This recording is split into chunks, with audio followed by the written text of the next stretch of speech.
Good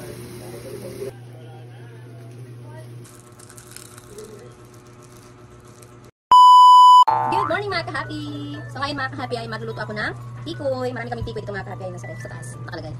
Magluluto ako ngayon ng tikoy. Ayan! Sobrang daming tikoy. Ilan to? Apat. Apat na pirasong tikoy mga ka-happy. Pero isa lang yung lulutuin ko. Hindi naman namin maubos yun. Let's go!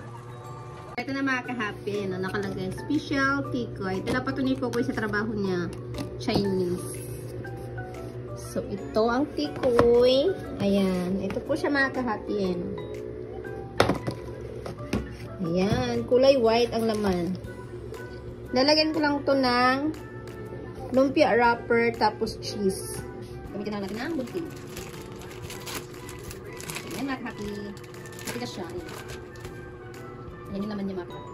So ngayon, hatiin ko lang.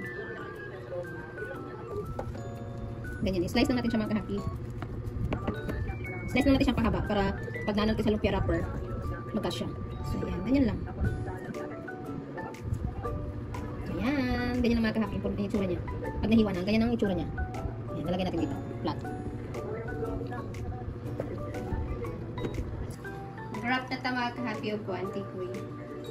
Kaya man naman taghiwa, i-wrap na ito. Ito na ang baluton ba?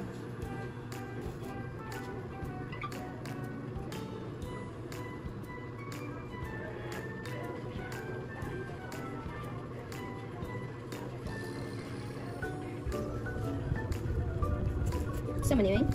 Nakabawa ni Murako eh. Ayan. Simple lang siya mga ka-happy. Kami lang naman nakakain ito.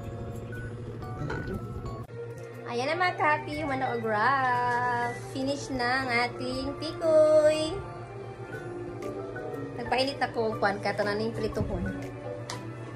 Prito na natin ni mga ka-happy.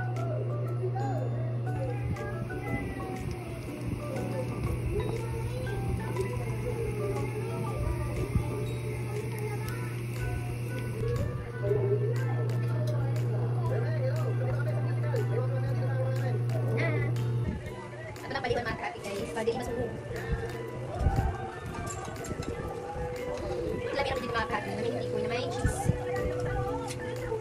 Na may kaayo. Ako mga ka-happy, ganahan papakuan. Ganahan malitik ko yung paon. Para iba po hindi ganahan. So, ayan yung mga ka-happy. Ganyan na itsura niya pag malapit na siya maluto. Ayan. So, ayan o. Puputok na yung cheese. Ayan, yan. Cheese po yan.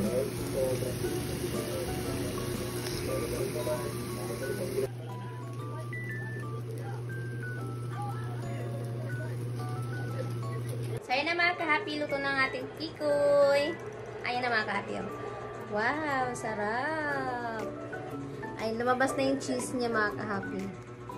Pero masarap yan. Tikman natin. Mainit pa, pero go.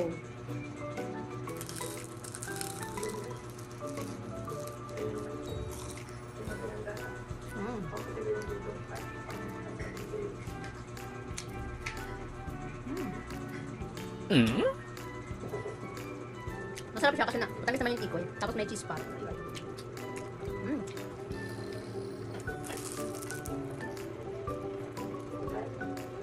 Hap.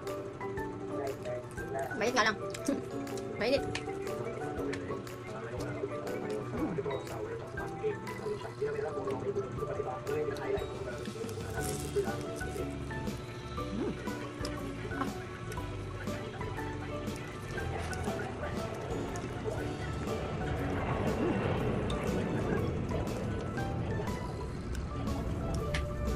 Masarap mga ka-happy. Yan mga ka-happy. Thank you. Bye-bye.